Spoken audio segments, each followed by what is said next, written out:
sorry. හරි. අද මේ තාපයේ රිවිෂන් එකේ දෙවෙනි දවස. එතකොට මම අන්තිමට මාතෘකාවක් කියන්න ඇති. අවලම්බයක උෂ්ණත්වයේ සමග සරල අවලම්බයක ආවර්ත කාලය වෙනස් වීම. හරි. මාතෘකාව උෂ්ණත්වයේ සමග සරල අවලම්බයක ආවර්ත කාලය වෙනස් වීම කියලා මම කියන්නේ ඇති. හරි. ඒ අර්ථය ලියා ගන්න මෙහෙම. හරි. කියන්න මෙහෙම. උෂ්ණත්වයේ සමග ඒ මාතෘකාවට යටින් ලියන්න උෂ්ණත්වයේ සමග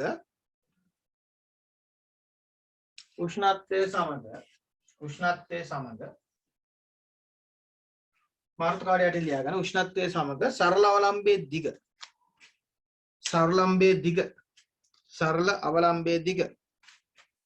simple L සරල අවලම්බයේ දිග simple L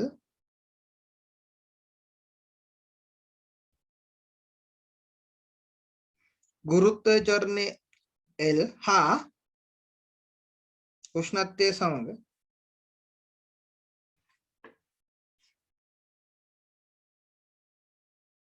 සරල දිග L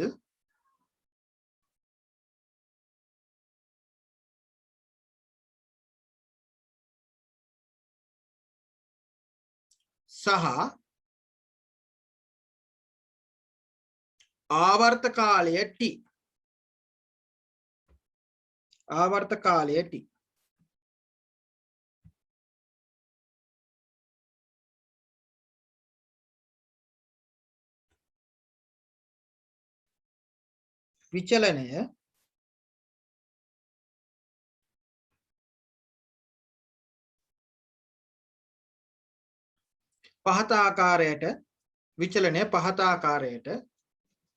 විචලනය පහත ආකාරයට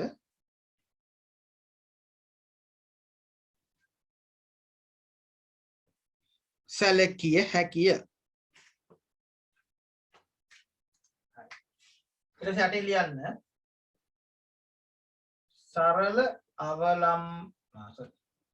සරල අවලම්බයක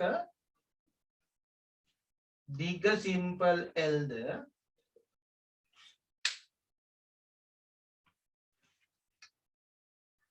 ගුරුත්වජ ත්වරණය G ද හා එහි ආවර්ත කාලය capital T ද නම්. මෙතන තියෙන්නේ සරල අවලම්බයක දිග L ද සරල ගුරුත්ව ත්වරණය G ද සහ ආවර්ත කාලය simple T ද නම්. හරි. T ලියන්න පුළුවන් දරුවෝ 2 5 L බෙදීම G. මේක එන විදිහ හිතන්න ඕනේ. සරල අනුවර්තී චලිත කරපය දන්නවා මේක කොහොමද එන්නේ කියලා ඉස්කෝලවල වල. හරි. මොකද්ද මේ සරල අවලම්බයක් කියන්නේ? මේකට කියනවා බට්ටා කියලා කියනවා. මේ බට්ටා මෙහෙම ගිහිලා මෙහෙම එන්න ගතවන කාලෙට අපි කියනවා මොකක් කියලාද? ආවර්ත කාලය. ආවර්තයක් කියන්නේ එක වටයක් කියන එක. එක වටයක් යන ගතවන කාලය. හොයන මේ සාමාන්‍ය සූත්‍රය මේක. ඕනෑම සාමාන්‍යයෙන් අවලම්බයක් ගත්තොත් එයාගේ යම් දිගක් තියෙනවා ඒ දිගට ආවර්ත කාලය නියත වෙනවා. හැබැයි උෂ්ණත්වයත් එක්ක මොකද වෙන්නේ? උෂ්ණත්වයත් එක්ක දැන් අපිට පේනවා ආවර්ත කාලය T අල්ලෝම සමානුපාතික වෙනවා 25G කියන්නේ නියතයක් වෙන L වර්ගමූලයට මේ වෙනවා. ඒ කියන්නේ උෂ්ණත්වය වැඩි වෙනකොට L වැඩි වෙනවා. එහෙනම් L වැඩි වෙනවා කියන්නේ උෂ්ණත්වයත් එක්ක අනිවාර්යෙන් T විචලනය වෙනවා. T වැඩි වෙනවා. හරි. හරි නේද? මෙතන ලියාගත්ත ලියන්න T සමානුපාතිකයි L වර්ගමූලය නිසා. L වර්ගමූලය නිසා.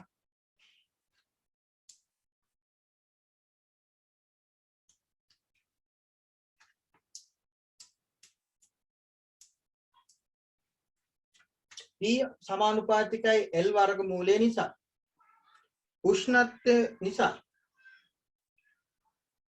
උෂ්ණත්වය වැඩි කරන විට උෂ්ණත්වය වැඩි කරන විට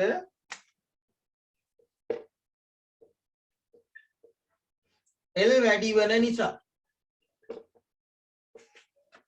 ආවර්ත කාලය වැඩි වේ. T සමානුපාතික L වර්ගමූලය නිසා දරුවෝ උෂ්ණත්වය වැඩි කරන විට දිග වැඩි වෙන නිසා ආවර්ත කාලය වැඩි ඕනෑම ආවර්ත කාලය වැඩි වේ. එසේම උෂ්ණත්වය අඩු කරන විට මට වචන ලියා ගන්න ඕන ඈ. උෂ්ණත්වය අඩු කරන විට L අඩු වෙන නිසා ස්පීඩ් වැඩි නම් කියන්නේ එසේම උෂ්ණත්වය අඩු කරන විට L අඩු වෙන නිසා ආවර්ත කාලයද අඩු වේ.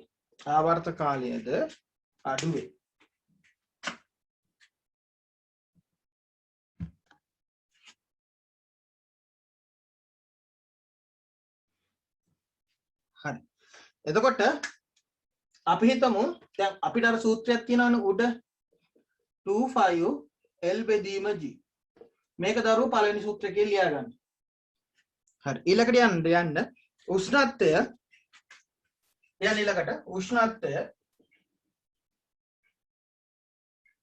ඩෙල්ටා තීටා වලින් වැඩි කළ විට එතකොට ආවර්ත කාලය T dash කියලා ගමු. එතකොට දරුවෝ 25 G වෙනස් වෙන්නේ නැහැ. L වෙනස් වෙනවා.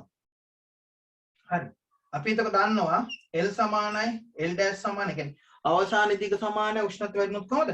ආරම්භක දිග වාරයක් 1 ධන ඇල්ෆා ඩෙල්ටා තීටා. එහෙනම් මට ලියන්න පුළුවන් මෙතන L වාරයක් 1 ධන ඇල්ෆා ඩෙල්ටා තීටා. හරි. 1 ධන ඇල්ෆා ඩෙල්ටා තීටා. හරි. මේක මගේ දෙවෙනි සමීකරණය. දැන් මම කරන්න යන්නේ දෙකෙන් එක බෙදනවා. හරි. දෙකෙන් එක බෙදනවා. එතකොට T dash බෙදීම T සමානයි. හරිද? T dash බෙදීම T සමානයි. ඔන්න බලන්න. 25 to 25 කැපෙනවා. හරිනේ.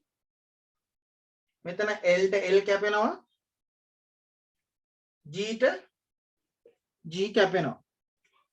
හරි මම පැත්තකින් කරන්නම් ඒක 25 L බෙදීම G වල වර්ගමූලය සමානයි 25 L දාන්න L 1 දාන්න alpha delta theta බෙදීම G G ට G L ට L 25 ඔක්කොම කැපුණොත් ඉතින් එන්නේ කවුද? 1 බෙදීම වර්ගමූල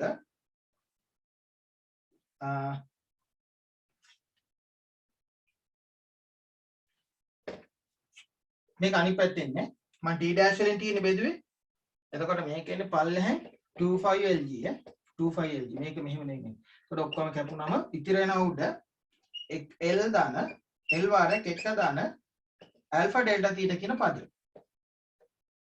වර්ගමූලය. හරි. එලුත් කැපෙනවා. එහෙනම් ඉතිරි වෙන්නේ කවුද? 1 දාන alpha delta theta. එහෙනම් delta t සමාන. ඔයාලට මතක ඇති මෙන්න මේ පදේ ලියන්න ගණිතමය ස්වරූපයක් තියෙනවා මම එදා කරා. කොහොමද ලියන්නේ මේක?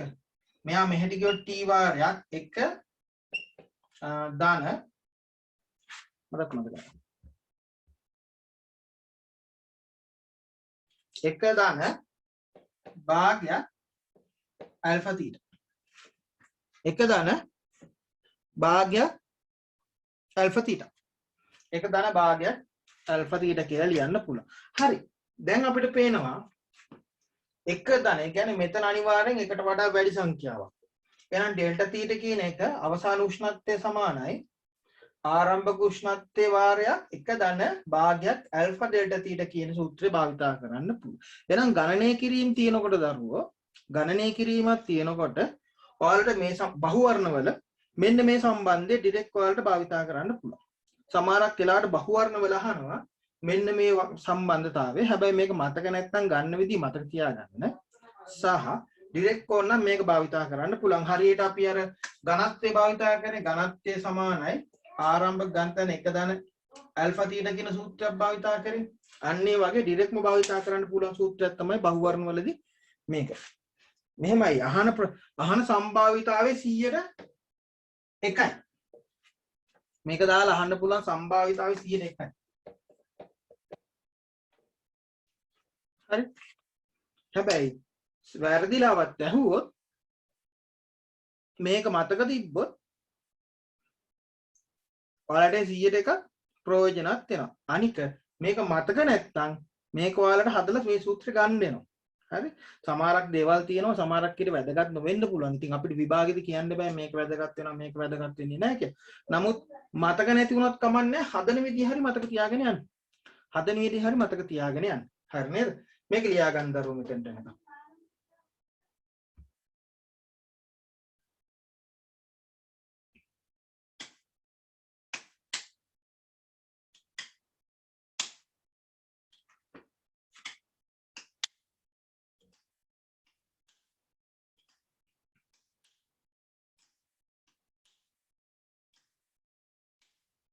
මේ තියෙන්නේ රත් වුණොත් දෝලනාවර්ත කාලය වැඩි වීම.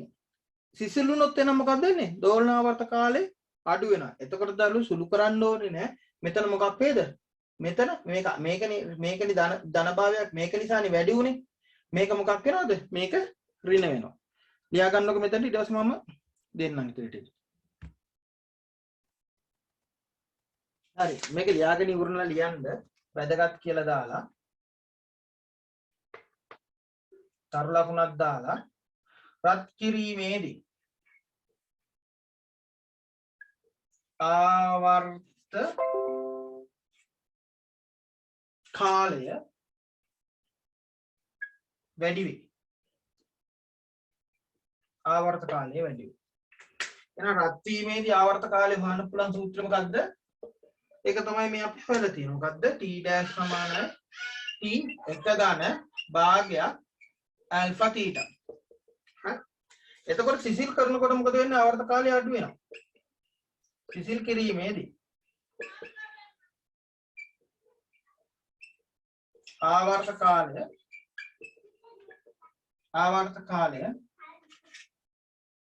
අඩු වේ.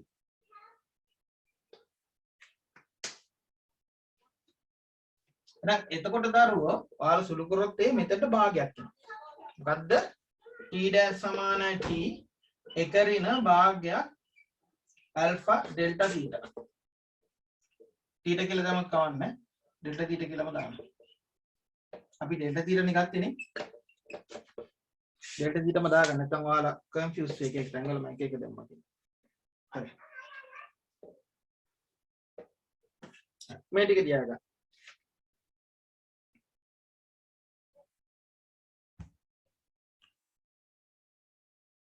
හරි.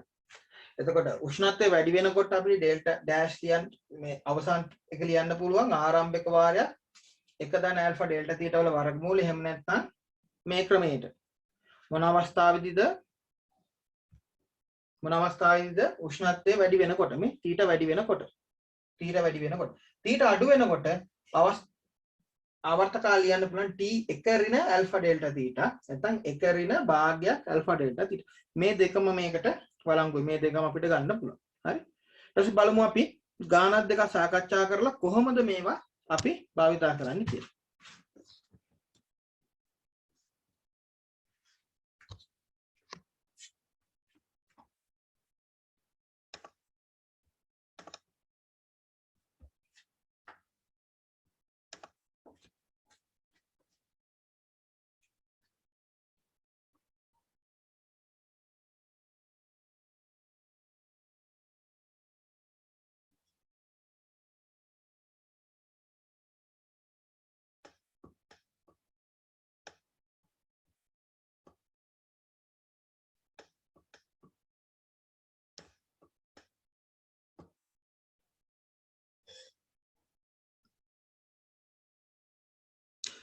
මම මේ 30 කරා වෙන්න ඇති. හරි. කැපිටල් A නම් ද්‍රව්‍යය තුල B නම් ලෝහ රත් ලෝහය අඩක් ගිලී සමතුලිත පවතී. උෂ්ණත්වයේ පද්ධතිය උෂ්ණත්වය විචලනය කරන විට සත්‍යයේ සිදුවන ක්‍රියාවලිය අසත්‍ය වන්නේ. ලෝහයේ සත්‍ය ප්‍රසාරණය ද්‍රවයේ රාත්‍රි ප්‍රසාරණයට වඩා අඩු නම්. ඒකේ සත්‍ය ප්‍රසාරණය සහ දෘශ්‍ය ප්‍රසාරණය කියන මොකුත් මේකේ ගිලෙන එකට බලපාන්නේ බලපාන්නේ මොකද්ද? ඇති කරන උඩුකුරු තෙරපුම. උඩුකුරු තෙරපුම සමානයි විස්ථාපිත තරලයේ බරට. හරි. ඔක මම කරන්නේ නැති. මට මතක දෙඩි කරා. හරි. අපි 31 වෙනි ගානට යමු. 31 වෙනි ගානේ කියන රේඛීය ප්‍රසාරණතාවයේ අඩු ලෝහයකි. තනා ඇති සරල අවලම්බය සිම්පල් T ආවර්ත කාලයක් දක්වයි. පරිසරයේ උෂ්ණත්වය තීටා වලින් පහළ බැස ඇති අවස්ථාවක එහි නවාවර්ත කාලය වන්නේ මොකද්ද? නවාවර්ත කාලය වන්නේ මොකද්ද? T වාරයක් එක ඍණ ඇල්ෆා තීටා වල වර්ගමූලය. උත්තරේ මොකක්ද දෙන්නේ අපේ? උත්තරේ අපේ මෙන්න මේක තමයි අපේ උත්තරේ. හරිනේ? ඕකේ.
හරි 27 වෙනි ගාන 27 වෙනි ගාන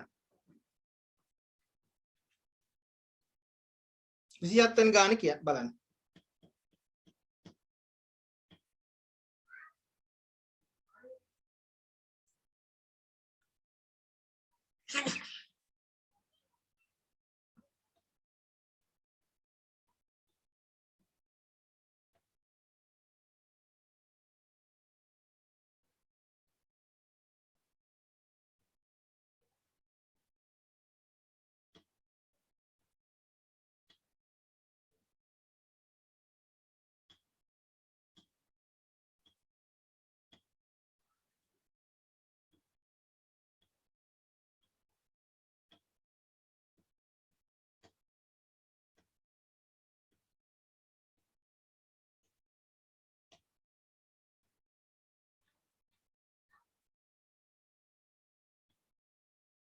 විසි හත්වෙනි ගානේ පොඩ්ඩක් try කරන්න.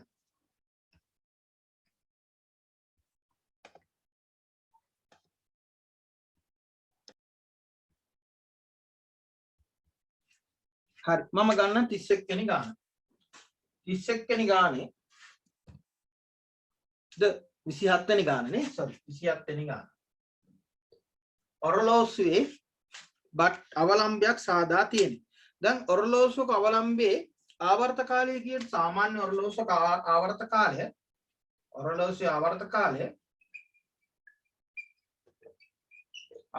කාලය කීයද? තප්පරයක්. හරිද?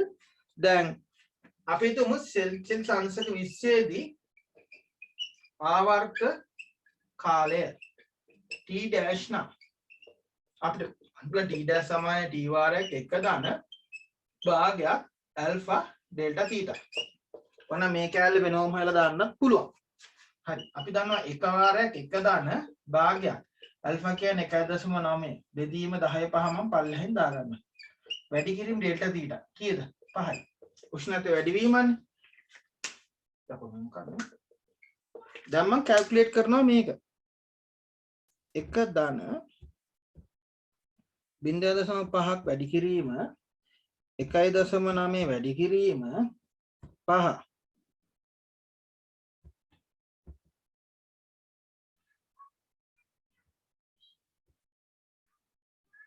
1.5 වැඩි කිරීම 5 බෙදීම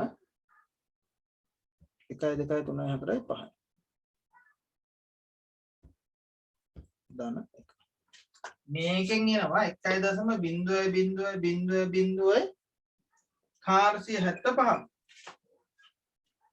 එහෙනම් අපිට කියන්න පුළුවන් තප්පර. එක තප්පරයකදී සිදුවන වෙනස. එක තප්පරයක් සඳහා තප්පර එකක් සඳහා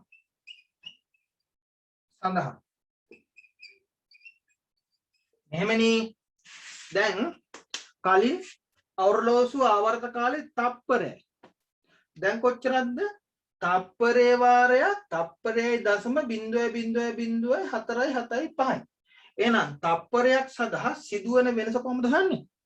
තප්පරයක් සඳහා සිදුවන වෙනස හොයන්න මේක 1.0000475 අඩු කරනවා එකෙන්. ඔන්නම් බිංදු ටිකක් දාගන්න.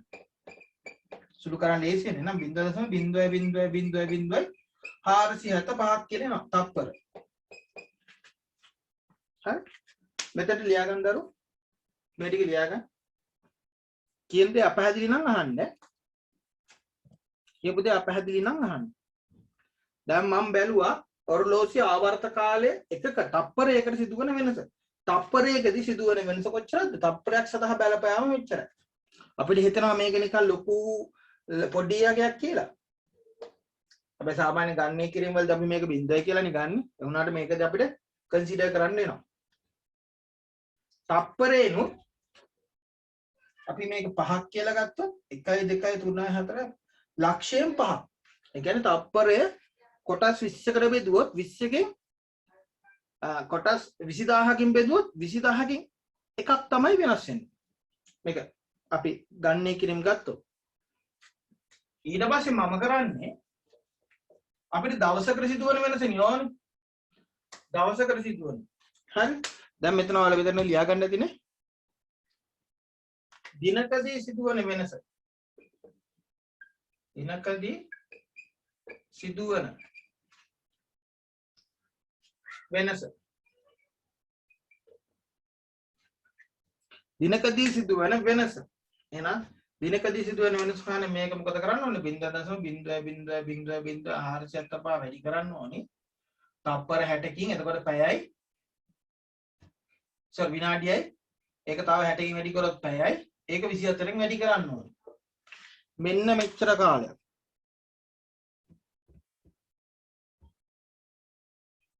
තුන්දා 600 වැඩි කිරීම 24. එහෙනම් අපිට එනවා 4.104 තප්පර කියලා. එහෙනම් මෙන්න මෙච්චර අඩුවීමක් අපිට නැත්තම් මෙන්න මෙච්චර වෙනසක් නැත්තම් මෙන්න මෙච්චර අඩුවීමක් නේ. ඇත්තට මෙයා වැඩිපුර යනවා. මෙන්න මෙච්චර වෙනසක් අපිට තප්පර වෙනසක් යනවා. හරිනේ? 27.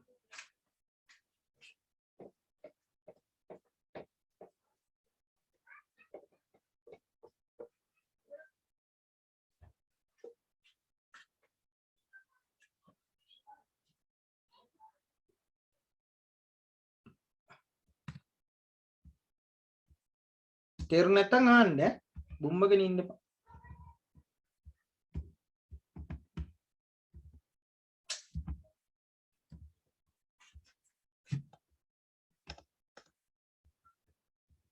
විසියට අවලම්බ ඔරලෝසු දෙකක රේඛීය ප්‍රසාරණතාවය 1.8 සහ 1.85ක් වේ.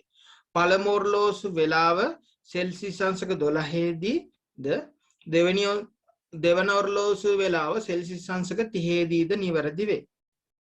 එතකොට කවර උෂ්ණත්වයකදී ඔරලෝසු දෙකම එකම වේලාව පෙන්නයිද? එහෙනම් ඔරලෝසු දෙකේ වේලාව එකම වෙන්න නම් දරුවෝ ඔරලෝසු දෙකේම ආවර්ත කාල මොකක් වෙන්න ඕනද? ආවර්ත කාල සමාන වෙන්න. හරි?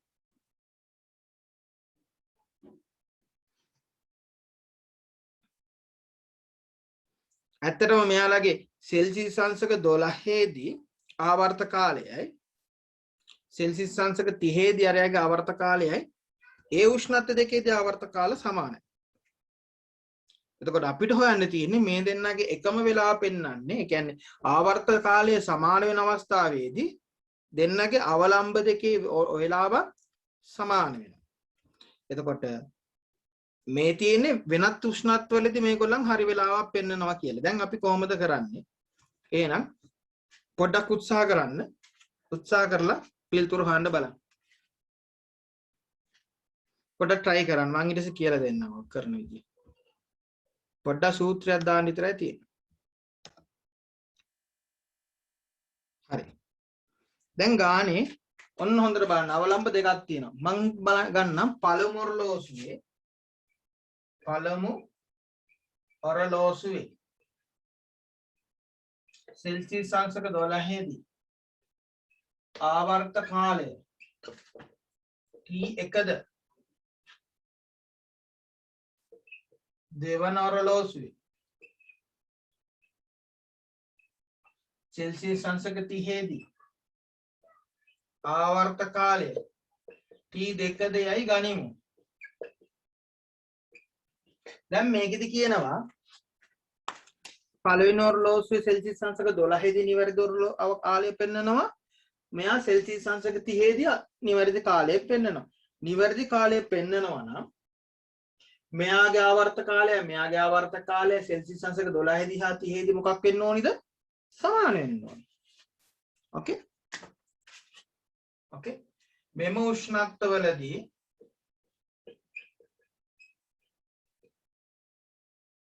අදාළ ඔරලෝසු නිවැරදි කාලය පෙන්වයි නම් T1 හා T2 සමාන විය යුතුය. එම නිසා T1 සමානයි T2. මේක මගේ පළවෙනි සම්බන්ධතාවය. හරි?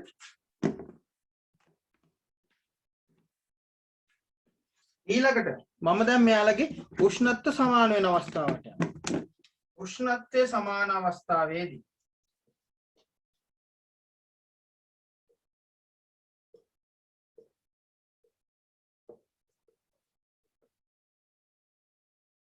නැත්නම්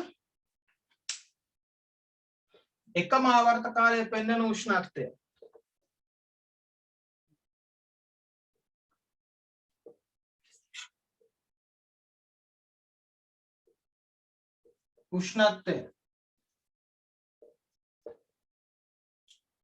තීටද මෙවිට පළමු ඔරලෝසුවේ ආවර්ත කාලය T1' ද දෙවන ඔරලෝසුවේ ආවර්ත කාලය T2' ද යයි සලකමු. හරි? දැන් අපි දන්නවා මම මේක මකන ඔයගොල්ලෝ ලියන්න නැති නේද? මේ ලියන ගමන් ලියා ගන්න. සලකමු. හරි මෙතෙන්ට නග ලියා ගන්න. එහෙනම් අපිට භාවිතා කරන T' සමානයි T එක දාන භාගයක් ඇල්ෆා තීටා වලින් ඩෙල්ටා තීටා වලින්. හරි? හරි. අපි බලමු පළවෙනි ඔරලෝසුවට දැම්මොත් T1' සමානයි. එයාගේ ආරම්භක කීයද? T1. එක ධන භාගයයි. එයාගේ රේඛීය ප්‍රසාරතාවයේ දරුවෝ 1.8 වැඩි කිරීම 10^5යි. වාරයක් උෂ්ණත්ව වෙනස. අවසාන උෂ්ණත්වය කීයද? තීටා. එයාගේ ආරම්භක උෂ්ණත්වය කීයද? සෙල්සියස් අංශක 12යි. එතකොට අපි දෙවෙනි එකට දැම්මොත් T2' සමානයි T2 වාරයක් 1.2 වැඩි කිරීම 1.85 වැඩි කිරීම 10^5 මෙතන තීටා ඍණ 30 කියනවා. ඕකේ? මේ සමීකරණය 1' කියලා ගන්න, මේ සමීකරණය 2' කියලා ගන්න. හරි? දැන් අපි දන්නවා හරි දැන් මේ දෙක සමානයි නම් එක ඩෑෂ් සමාන දෙක ඩෑෂ් නිසා හරි අපිට ලියන්න පුළුවන් කොහොමද t1 වාරයක් එක ධන භාගයේ වැඩි කිරීම 1.8 බෙදීම 10/5ක් කියලා මම දාගන්නම් පල්ලෙහාට වාරයක් θ ඍණ 12යි මේක සමාන වෙනවා t2 වාරයක් එක ධන 1.2 වැඩි කිරීම 1.8 බෙදීම 10/5 θ ඍණ 30යි අපිට දැන් පළවෙනි සම්බන්ධතාවය අපි කියනවා මොකද්ද t1 සමාන t2 එහෙනම් මේකයි මේක මොකක් කරන්න පුළුවන්ද බෙදන්න පුළුවන්